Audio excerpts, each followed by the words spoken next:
Dr. Carlos is the head of scientific boarding from iGenomics Foundation. And it's my pleasure to have you here, Dr. Carlos. We are seeing you now, so it's all yours. Please give say hello to everybody. We have more than 800 people here today. Good afternoon to everybody from Boston. I hope that all of you and your families are healthy and safe during this exceptional time that we are going through. Thank you for your interest. We all thank you for your interest in joining in this webinar centered around our shared passion for medical knowledge for the benefit of our patients. During this pandemic, there are several critical factors that are converging with serious consequences. First, the closure of reproductive clinics due to the actual situation. However, this is not our biggest problem. Rather, a major problem is going to be the doubts and uncertainties about the possibility of fetal and maternal risk, which are likely to persist after this pandemic resolve.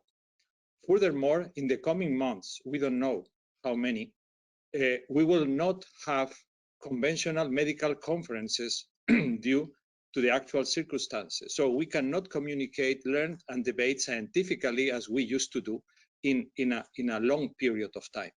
This is an unprecedented situation for all of us. And on the other hand, we and our patients find ourselves immersed in an accumulation of anonymous experts' opinion and unfiltered news that will further stoke panic and confusion. In light of this situation, we at the Genomics Foundation have decided that the best action we can take at this time is to share and spread out the available scientific information to fight the current and the future repercussions of the pandemic within our medical field. In this spirit, we intend to launch a webinar series that I think you can see in your panel, in which we have basically planned that this series will be formed by a forum of experts that you can see now that will cover April and May. And this forum will be starting today with my webinar about pregnancy, which is basically that I will try to inform what is available nowadays. And then Dr. Chao will start the first series about the Chinese experience of this pandemic. Dr. Chao is a professor and president of Peking University Third Hospital and chairman of the National Clinical Research Center for Obstetrics and Gynecology Disease. And she has been living the pandemic in the first person. So she can inform us about that. The next presentation, the third, it's going to be the Italian experience. As you know, the epicenter of the pandemic in Europe has been passed to Italy. And we have the honor to have Professor Luca Gianaroli that will introduce about that. Dr. Luca Gianaroli is the scientific director of CISMER and former chairman of the Italian Society of Reproduction and the European Society of Human Reproduction and Embryology. And then we will move to see what is the effect or what we can learn about this in the embryos. And Dr. Eric Foreman will just cover this in IVF. Dr. Eric Foreman is the medical and laboratory director at Columbia University in New York, experiencing the epicentric of the COVID-19 outbreak in the USA. Then we will cover what could be the effect of this virus in the human endometrium, and Inmaculada Moreno, that is the research co-director of iGenomics Boston and the pioneer of the endometrial microbiome, now moving also to virology, will just inform about that. Then we will have covering the aspects on miscarriage to be determined. And Professor Roberto Romero, that you all know, will be telling us about the impact of COVID-19 in obstetric care. As you know, Professor Roberto Romero is the chief of the perinatology branch at the NICHD and head of the program of the perinatal research in obstetrics and division, in addition to be the editor-in-chief of the American Journal of Obstetrics and Gynecology. And I'm looking for still a pediatrician that can inform us about what is the effect of COVID-19 in the newborn. So this is the idea that we have in order to enlighten all of us with in the actual situation with the knowledge that we may be able to have in this condition. And without further note, I will just start this webinar series with the first one, which is basically what we need to know in reproductive medicine, considering the timing that we are in the pandemic and the availability of the resources. What I would like to cover in this presentation is basically first, what is known about the COVID-19 disease and the SARS-CoV-2 virus? What are the lessons from previous coronavirus epidemics? What we know about COVID-19 and pregnancy, the recommendations of the professional bodies in our specialty, as well as reproductive medicine societies, and what about science? What about research? And I would like to discuss this. And finally, since no conclusions can be drawn, I will just leave this with food for thought for everybody in order to start a discussion or start questions. So COVID-19, as you know, is the coronavirus disease caused by SARS-CoV-2 virus, and it was declared as a new pandemic by the WHO in 11th of March 2020. The current situation every day is changing, but nowadays we have the updating of worldwide cases, more than 800,000. And in United States, you have now 186,000 cases, because here in United States, testing is getting reinforced more than in other parts of the world. In fact, the number of cases is misleading because testing is not done in Europe, for instance, and in my own country, in Spain. Testing is anecdotal, and only those data come from patients hospitalized. So this is the situation. I think that you all know that this is worldwide. This is a pandemic, and this is a very really unique situations in the lifetime, and that's why I think we are under unique circumstances. And this effort that we are trying to do is an example of this. Coronaviruses are a group of viruses that they cause illness ranging from no syndromes, from no symptoms, from simple severity, from simple common flu to fatal outcome.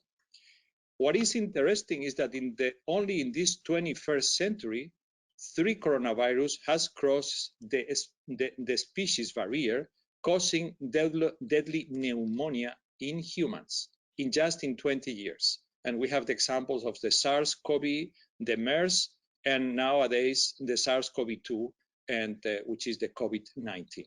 And all the data available indicates that these recurrent spillovers will continue, and future zoonotic transmission will continue, and then it's better that we learn this lesson to be prepared for the future. This is the comparison of recent coronavirus pandemics, nowadays the COVID-19. As you can see, this is the virus, this is where the origin, the onset, the countries that they have been spread, the cases reported. By far, this is the most contagious of the coronavirus never seen. However, fortunately, the mortality rate is low, and also there is a specific risk group of patients that they will be affected. Patients used to be older. The sex ratio, male to female, is higher in males. It's more severe in males. but this is something that, again, needs to be confirmed. So these are the comparison among the three epidemics pandemics that we have suffered. The incubation period of this virus has an average of 5 days, ranging from 2 to 14. The hospitalized patients, which are the most severe one, the mean is about 56 years.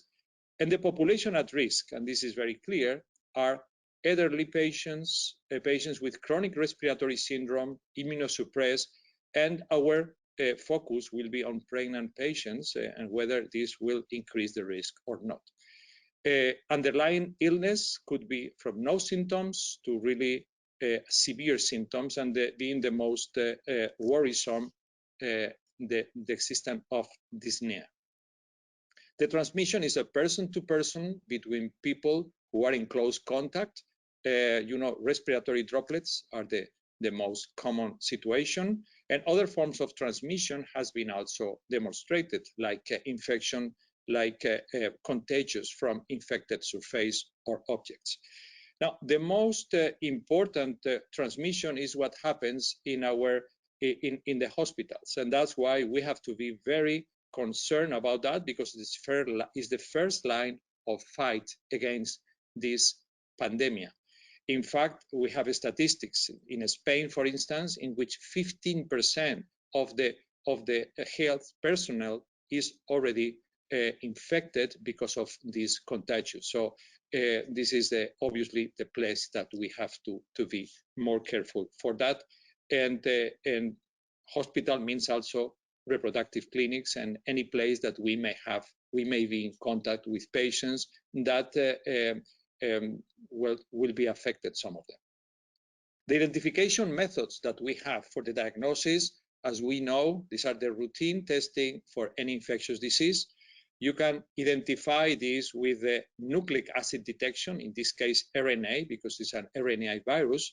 And then later on, you may follow what is the immune situation of the patient by looking for IgG, IgM. This is just the regular scheme that can be identified in the acute situation, the viremia, by the presence of the virus, and later on to check whether IgG and IgM will resolve, having as a situation of protection. If you have IgG and IgM will be for acute infection. I think this is well known for all of us. This is the specific COVID-19 infection timeline that we have learned so far from the medical literature. As you can see in every slide, we have covered with all the publications that they reflect what I'm telling you. So from the general population, once the infection occurs, in about 30% of patients, there is no symptoms. In 55, we have mild to moderate symptoms, and in 10% severe symptoms, and 5%, most of them in the risk group that I mentioned to you, those are critical symptoms. But the important thing is during these 4 or 5 days after the initial contagion, still the patient is contagious, but the patient is not aware of that. And I think this is one of the main reasons for the wide spread out of this disease. So depending on what is the group that the patient is in, then the immune response will appear earlier or later. The earliest is about 1 week, and the mean is about 12 days. And in 1 month, the immune response should appear in any case. The death rates, depending on the group, as you can see, those with severe symptoms is about 15%, critical symptoms is 50%. But remember, altogether is about 1%, because the majority, they will not even know if they are, since the testing is not done, that they have suffered the disease itself. Now, this virus is a single-stranded RNA virus that is able to enter in human cells by binding of its spike S protein to the gate of the human cells, which basically is the angiotensin converting enzyme 2.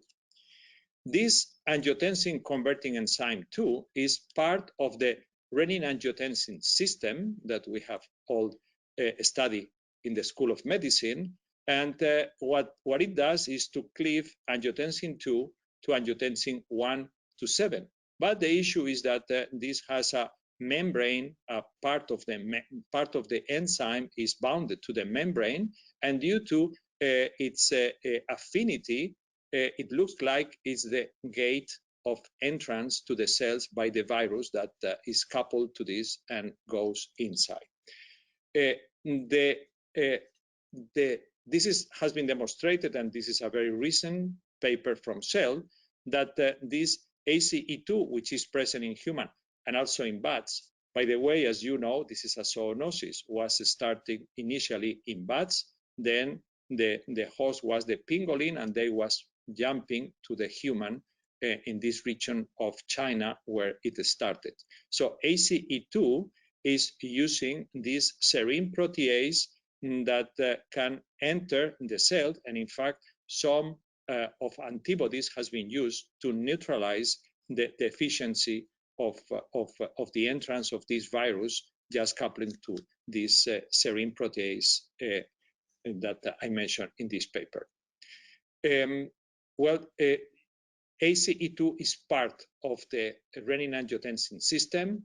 We are aware of the physiological functions in different organs, but this is independent of what we are discussing. But this is just a slide that you can see about the role of the renin-angiotensin system. The only thing here is that ACE2 is being used just by chance as the gate for the virus to enter in the human cells.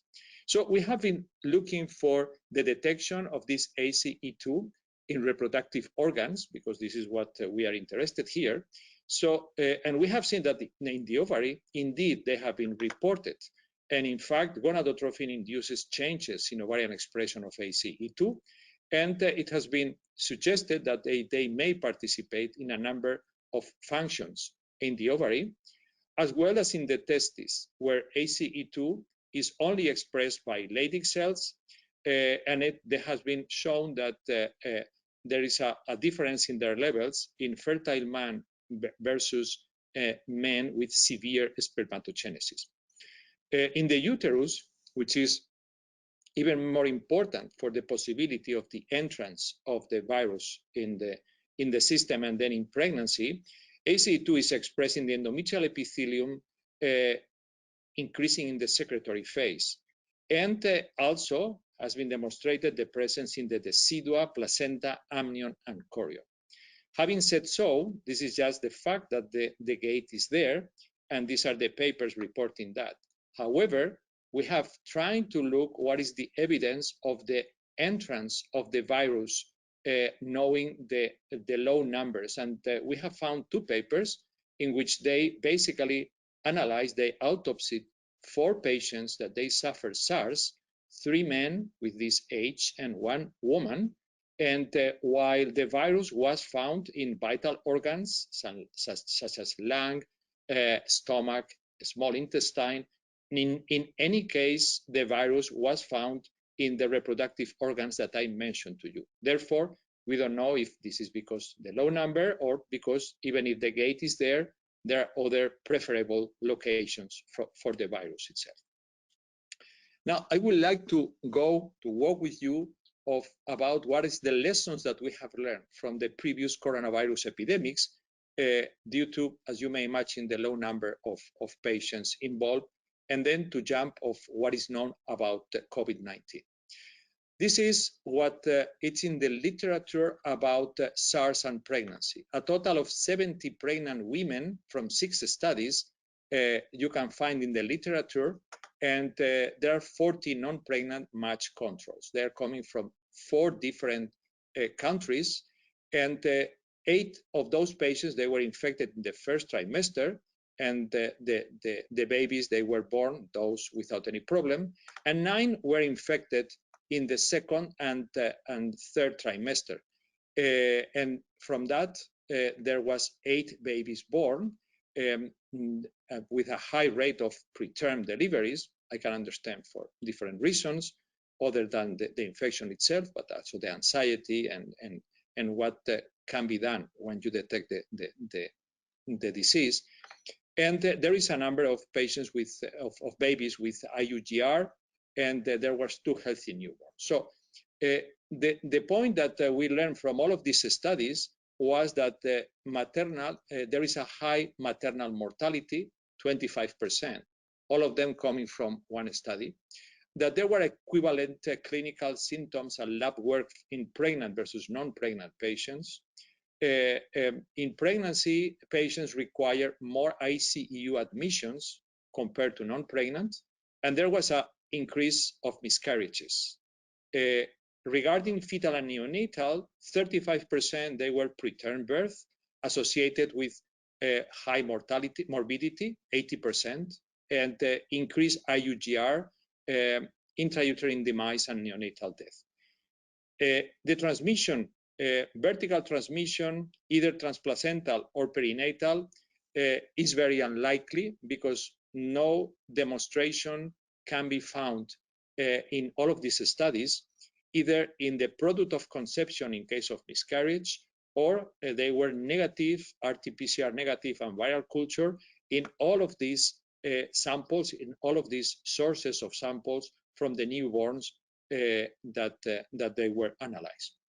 So the open questions, the first is the cause of miscarriage, but it looks like that there is more the severe maternal respiratory failure and hypoxemia that may affect that. And also the use of this ribavirin that was used as the first line of treatment, and they realized that those patients infected without ribavirin, they had uncomplicated pregnancies. And we know that this is an embryolethal and teratogenic drug. So from this moment, the lesson was learned. As you will see, this ribavirin was not used anymore. And I think that this is one of the main causes of miscarriage. Fetal complications may be due to the severe maternal respiratory illness, as well as the other consequences. And the recommendations for patient management is that there is a theoretical advantage of delaying delivery to avoid exposure to virus at birth. In other words, it's better to leave the infection will pass and then go to C-section or vaginal delivery, rather than really advance the delivery, because also it has been shown that transplacental passage of SARS-CoV antibodies may protect the fetus and the neonate. So in conclusion from this series in SARS is that the adverse pregnancy outcomes may be due to the effect of SARS infection on the mother, as well as the medical treatment that they were provided at that time. What about MERS? Well, in this case, 13 pregnant women were studied in seven papers, coming from 5 different countries. 2 infected in the first trimester, the baby was born without any problem. 11 in the second and third trimesters, 1 stillbirth, 10 babies born, 3 deliveries, 3 preterm deliveries, 7 term deliveries. And the babies were quite okay. In conclusion, from after analyzing all of these papers, it was the mortality rate is about 23%, maternal mortality is about 23%, clinical symptoms equivalent, 7 patients, they have to go to ICU, and 5 require mechanical ventilation, 5 C-sections, 1 preeclampsia, 8 women recovered and had healthy neonates. Regarding the fetal complications, 1 stillbirth, 1 neonatal death, 2 placental abruption, but no evidence that the virus can cause placental disorder. And the transmission, again, from this series, there was no proof of a vertical transmission, since there was a negative RT-PCR antibody, an antibody test in the newborns that they were analyzed, as well as the fetal specimens and placenta coming from that. The open questions is unclear how the stillbirth, whether there is any relationship. The maternal treatment in miscarriage was ruled out because ribavirin was given after the babies were born. And the fact that they have better results in the MERS, considering the low number of patients, of course, is that after careful analysis, it looks like that those patients, they were younger, and the MERS infection was late in pregnancy compared to the previous experience with SARS. Interesting for us, anecdotal of course, is that one pregnant patient using IRT with no obstetric complications delivered a healthy neonate. Animal models, as you know, they are absolutely necessary to understand the mechanism by which, in this case, this virus may cause any problem, if any. And the different animal models has been developed, as you can see here, mouse, hamsters, non-human primates, but all of them testing focus on the vital organs. And none of them, unfortunately, have been analyzed pregnancy or fetal defects. So we are in the dark from this concerning SARS and MERS, and similar conclusion apply for COVID-19. There is a non-human primate model in place nowadays, but there is no data about pregnancy or fetus. So with that, let me tell you about what we know really with COVID-19 and pregnancy. As you may imagine, all of these studies, they are coming from China. In fact, there are 7 studies about 48 patients, pregnant patients. All they were infected in the 2nd and 3rd trimester. And from that, there is 5 ongoing pregnancies, and 44 babies are born, 15 preterm and 29 term. And with that, basically, the babies, they were born, the majority of them without or with mild complications, and there was only 1 death newborn with multiple organ failure. When we analyze this, what we learn is that out of 43 patients reported, there was preeclampsia in 2 cases, premature rupture of membrane in 5, and 1 chorioamnionitis. And regarding fetal and neonatal complications, 1 newborn died with multiple organ failures and disseminated intravascular coagulation. In 8 cases, there was fetal distress, and 2 cases, oligohydramnios and polydramnios. All patients were treated with antiviral drugs, the ribavirin, after delivery. Regarding vertical transmission, in all of these studies coming from China, no reported evidence of vertical transmission was found. All the samples tested that you have here from the different parts, they tested negative. Even the throat swab from the deceased neonate was negative for this virus. But still, there was the doubt, and in fact, in the media, not per review, were reported 2 cases in The Guardian, and this was the situation until 3 days ago. Now, on the weekend, as you know, came this paper from JAMA Pediatrics, in which for the first time there is a strong suggestion that vertical transmission during pregnancy of this virus may exist. From 33 neonates that they study in this paper, 3 were positive for the coronavirus. And in fact, the 3 cases, I take it here for you to see that. The neonate one, it was a delivery at term, and the baby tested positive in the first RT-PCR 2 days later after delivery and 4 days later, and then the PCR it was negative 3 days later. The symptoms were very mild. They have stable vital signs, and the baby recovered.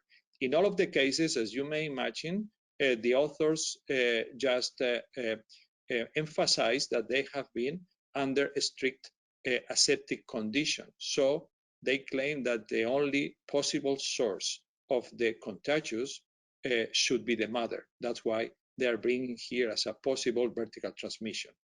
Neonate 2 was a very same, very close situation, a term with 2 positive swabs, and then later on the negative eyes.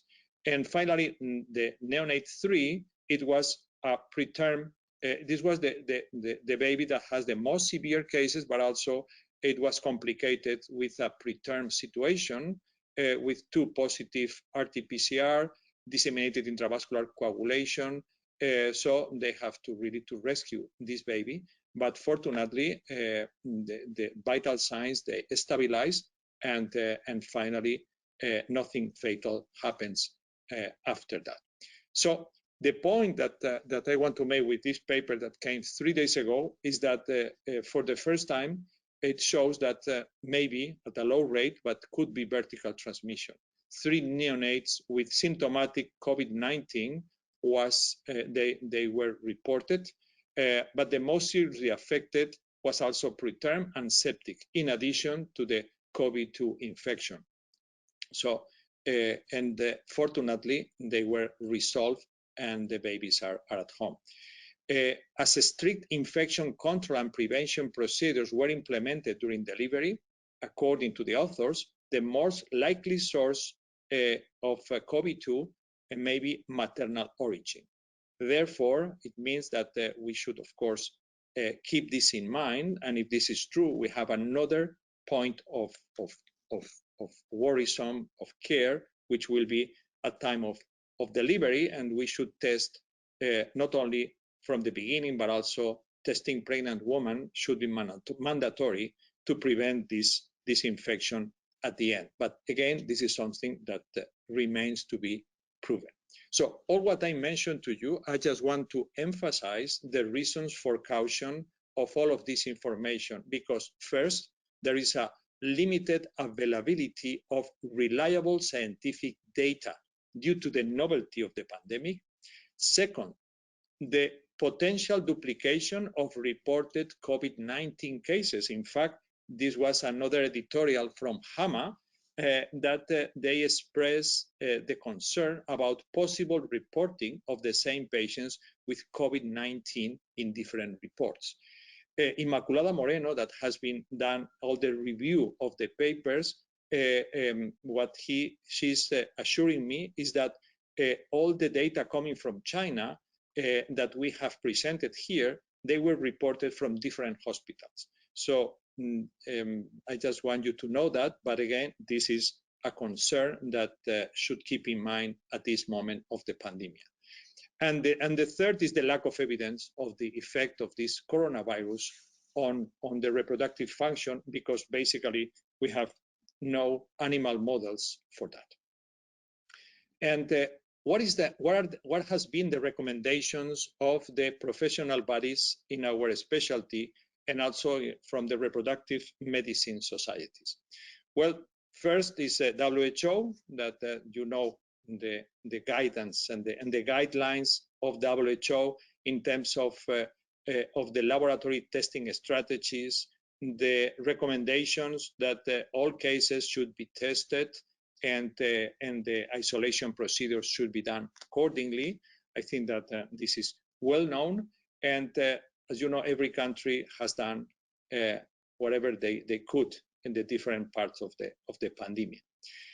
But what about what we are our focus? I mean, if the patient is pregnant, because life goes on and pregnancy occurs even in this moment, the ACOG and the British Royal College set this specific guidance for pregnant women, in which they basically announce the summary of what I already presented to you, that that could be a higher risk in pregnant women. They could be a higher risk of severe illness, of morbidity and mortality, and unknown adverse perinatal outcomes, including preterm birth. That there is little historical information, and given the modeling, well, they suggest that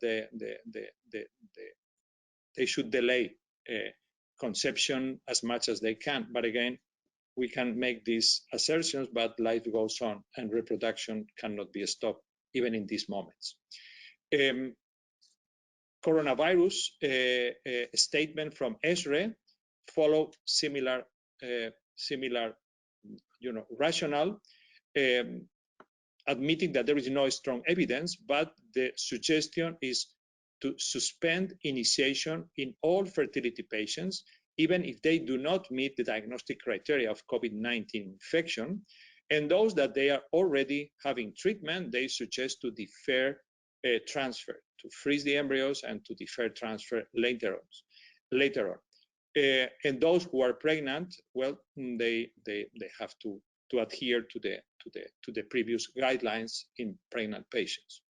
ISRM just follow exactly the same concept, which is basically suspend initiation of new treatment cycles and cancel all of embryo transfer, deferring the embryo transfer, suspend elective surgeries, and minimize person-in-person interaction.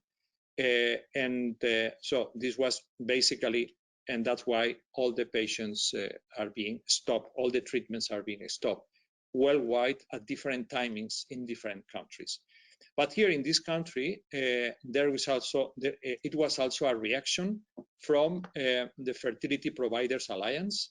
This covers basically the majority of private centers in the United States, 400 fertility specialists, that they requested to ISRM to revisit and reshape its recommendation to the reproductive endocrinology community, based in 3 reasons. First is that the actual public health burden created by the continuation of fertility care, the classification of infertility treatment as a non-urgent or elective, and the possible harmful consequences of an indeterminate delay in access to care. 2 days ago, on Monday, ISRM reacts, reaffirming what they already mentioned. This was done March 13, that this will be the guidelines that expressed by ISRM.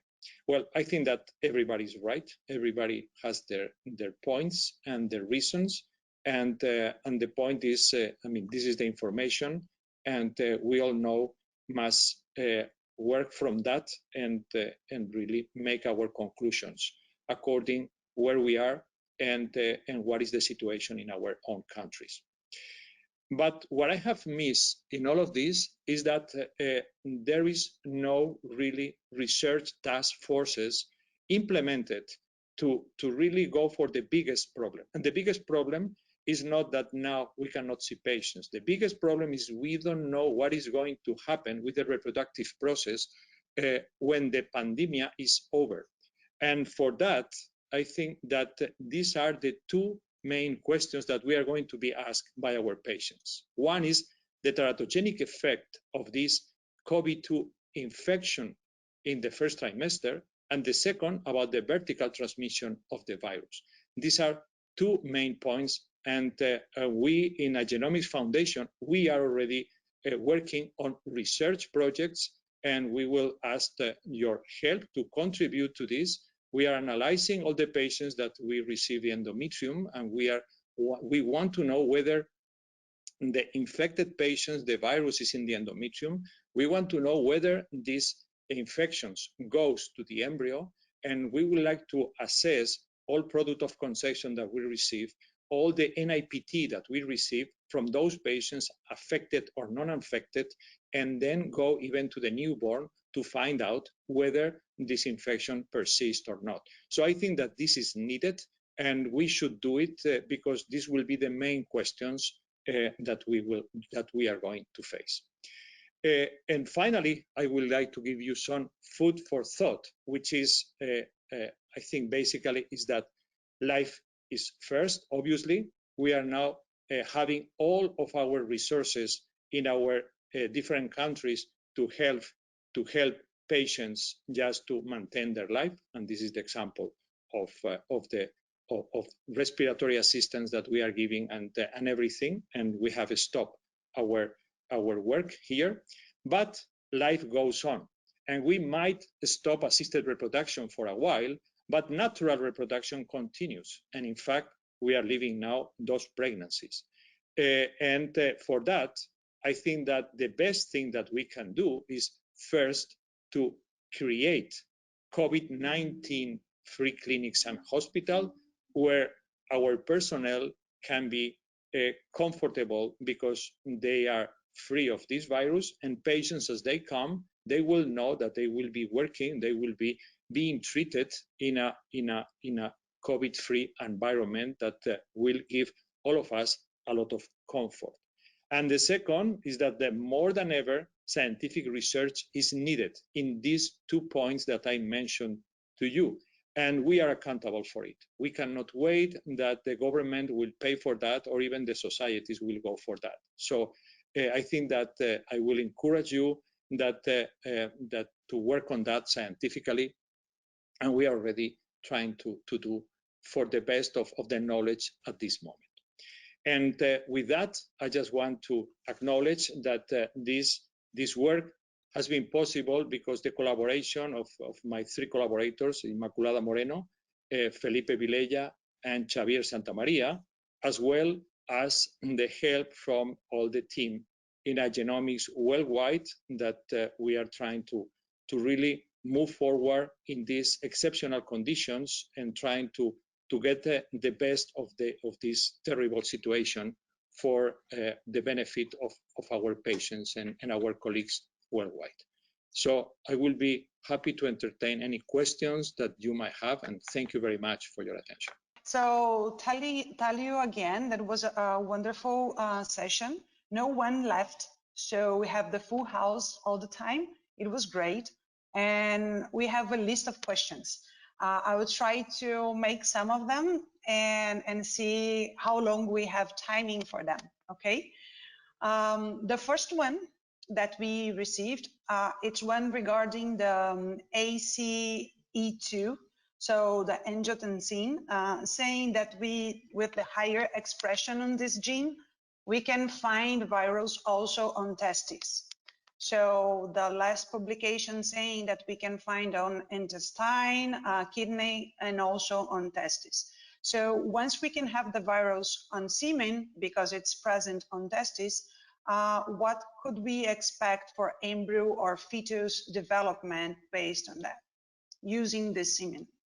Well, thank you for the question. I don't know who did it, but again, keep in mind that I am not a virologist. I am not expert on. So I want to answer you with common sense and the data that I have in hand. The problem, once we have the virus in semen or wherever it is, first we have to know whether the virus is in semen or not. So those are the very first thing to do. But once this is done, there are 2 sources that we need to assess. First, whether this virus can enter in the embryo, and I think that we have experience from from HIV, from hepatitis C. I think that these things can be extrapolated, and we can learn from this previous experience. And the embryo itself, we can know whether this will be incorporated or not. And the other worrisome source is if the virus just infect the endometrium, and in the endometrium, from the endometrium, the virus can go to the pre-implantation embryo, even if the embryo is not affected, or even if it's not an IRT patient, whether this could be a source also of infection, and whether it will enter the trophoblast and produce any effect on the transcriptomics of the embryo. As we have already demonstrated, my colleague Felipe Vilella has a publication in development showing how can really the mother can communicate with the embryo. It was microRNAs, but the same example could follow, because this is a virus, which is an RNA virus, that could enter the embryo through the trophectoderm, can be uptaken, and maybe can affect or not. So these are the 2 main sources that we need to know at what extent we are safe or not if we go ahead. But again, this is something, this is what I emphasize, that this is something that we should start to do every part of the world, every clinic that has the capability to do it, in order to get data and to be sure and to be sure of what to do, because this is going to be the main question to ask. We also have another questions asking about the positive COVID-19 newborns, the ones that were tested positive for the virus. At what stage in pregnancy were the mothers exposed? All of them, they were in the 3rd trimester. So all of this data come from a very recent infection. So in fact, none of the patients reported, they were coming from the 1st trimester. So yes, they were very late in pregnancy. Other question regarding the allelic forms, that we can find people more susceptible to the virus than other. It's possible to have a different response to the contagion, pregnancy, or live birth, depending on your own genetics and genes? Well, I'm sure that this is a very good question. I'm sure that it will be. We don't have data yet for that. We know, for instance, that there is 2 types of viruses. There has been found now 2 different strains of viruses. We also know that the effect is different in male and female, so there should be specific differences. We don't know whether it's related to hormones or it's related to any other source. And we are aware that the severity of the disease, they are very heterogeneous. So it's still to be known what factors can really make a difference in the severity of the infection. But what we know is that the majority are elderly patients. And in fact, in Spain, we have something about like 9,000 deceased people. Only 300 were younger than 50 years. This is something to consider. And but I'm sure that genetic variabilities, this is like the pharmacogenetics. So this will be like viral genetics, that there will be some people that they will be more prepared to resist than others. Great. We still have time for more 2 questions, I think, 2 or 3 questions. I'm going forward with a new one. COVID could be around for many months. We will have to learn how to introduce the treatments because we will have some risk in the future still. Some countries and some IVF centers are offering limited treatments. What are your thoughts about the IVF treatments and how we have the situation now in the near future? Well, you have seen, I fully agree. We do not know how long this is going to take. My personal thoughts is that if this is done, should be done in a COVID-free environment, should be done in a situation where everybody knows that at the moment of conception, there is no infection present. But well, in the middle of the pandemic, obviously, this is not the best moment to do it. But after the pandemic passed in different countries, the first thing that we have to know is that the environment is free of the virus. And the second is to know more about what could be the risk, because the patient is going to ask, is my baby is going to be okay? Is it going to be like Zika? Is going to be like, we really don't know. So that's why I think that for now, we are in the middle of the pandemic in specific countries. The logical thing is to stop what people is doing. But we have to be ready for what happens afterwards. And afterwards, we should be clean in our clinics. And we should gather some information that allow us to really make an advice for our patients in order to move forward. And then what happens afterwards, the patient should be very careful. And we have learned also how to live with some measurements to avoid contagious.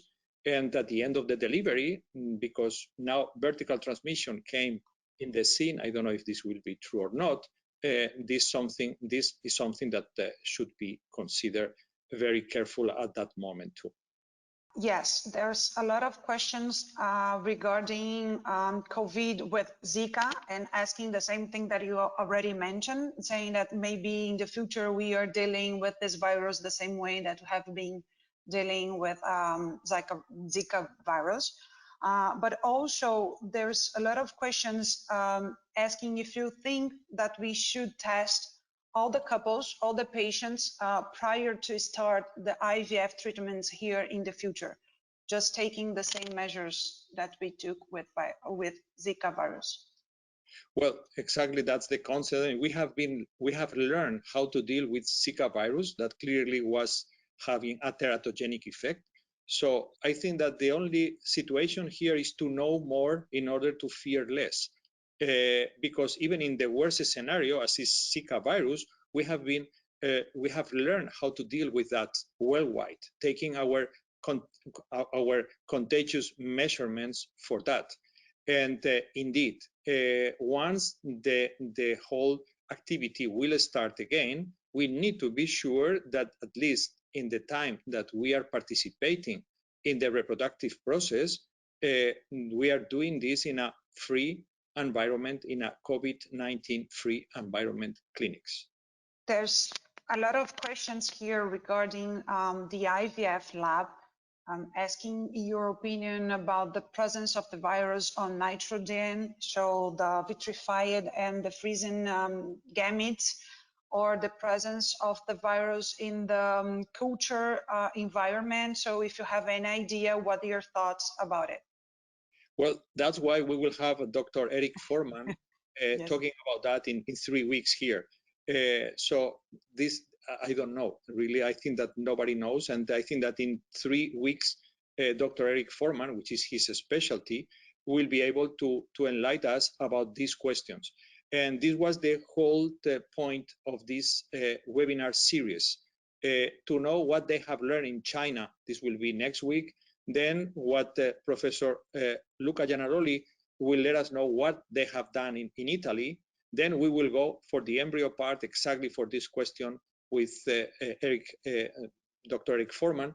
And Roberto Romero, I think in 1 month from now, I'm sure that he will enlighten us of what really happens with the obstetrical impact of the virus.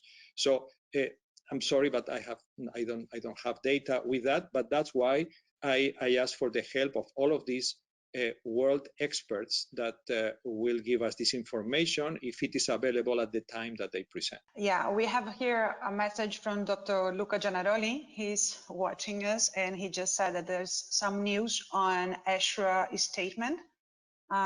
So for sure he will present us in the next weeks.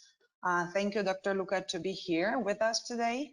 And also some questions about the natural conception.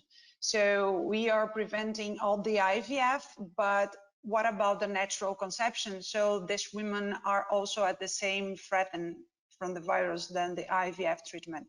What are your thoughts about it?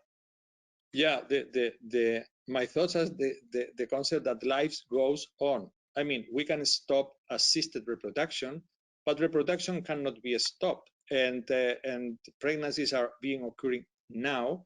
And the best thing that we can do is to use these preventing measures that ACOG just pronounced, knowing that there is an unknown effect yet known on the fetus. But we have to be careful because those patients, they have high morbidity, as you see. So all of the comments that I mentioned, I think that they should be emphasized if a pregnant patients come these days to our clinics. But we are basically taking care of assisted reproduction, but the natural reproduction cannot be stopped. Yes, so going on this line, there is a personal question about a patient. She's 6 weeks pregnant and she works inside a hospital. So the question is, should she skip from his job and not going to the hospital nowadays, but she's not seeing positive patients directly, but she's afraid to go to the hospital being 6 weeks pregnant. right? The first thing is this patient should be analyzed. And I didn't talk about that, but the analysis, I mean, she has to do a PCR and IgG, IgM. Could be the case that this patient is negative. Imagine that the best scenario is that the PCR for the virus is negative and she is IgG positive. It means that this patient somehow she's protected. But because protection is not 100%, in this case, being a person working with patients and being pregnant, my personal suggestion will be just to stop working under the possibility of an unlikely reinfection. But if the patient tests positive, of course, she has to go home and get isolated. Or if the patient's test negative, but IgG, IgM are negative, then she's on risk to having the effect. So in any instance, in this 6 week and being a personal, a health personal, the suggestion will be to stay at home, but after previous testing. I mean, everything should be done according to the situation of the patient. And nowadays, the testing is possible in some countries, in some others not. But again, PCR gives us active status of the disease, and IgG, IgM will inform us about what is the immune situation of the patient against the virus that they have already passed through her, or the virus has not arrived yet. So we have time for the last question, I think. There are some questions saying, how could we have a COVID-free IVF center if some patients or some people are asymptomatic? So are you suggesting to test everyone, even the asymptomatic people? Well, yeah, this is the suggestion. The only way to be free is first, you have to test your employees, you have to test your personnel, and those that, as mentioned, they were negative and IgG positive, means that you have your biological passport okay for them. Those that the IgG is not positive, so they are on risk to acquire the infection, you have to repeat this every week because the period of effectiveness is 1 week. And then as patient comes, either asymptomatic, of course, if they are asymptomatic, they will not come. But in asymptomatic patients come, they can be tested the day prior. And those tests, they are quite fast. So they can come, I mean, as we do with Zika virus, that we test the patient, this test can be done prior to come to the clinic or in a special place where there is no contact with your clinic. So at the moment that the patient enters with the doctor, everybody knows that they have either the biological passport or they know that they are PCR negative at this moment. This will be the idea. Okay, great. Thank you, Dr. Carlos. And I want to thank you everyone for attending today and let you know that we reached more than 1,000 people today. So what made us to take the decision to have a bigger meeting next week. So I think that next week we can host 3,000 people. If Dr. Carlos wants to tell us anything else before I say bye to everyone. Just thank you to you all. We are in a difficult moments, and I think we have to do our best to go through that. And thank you for your time, and thank you for being here today. So thank you, everyone. See you next week.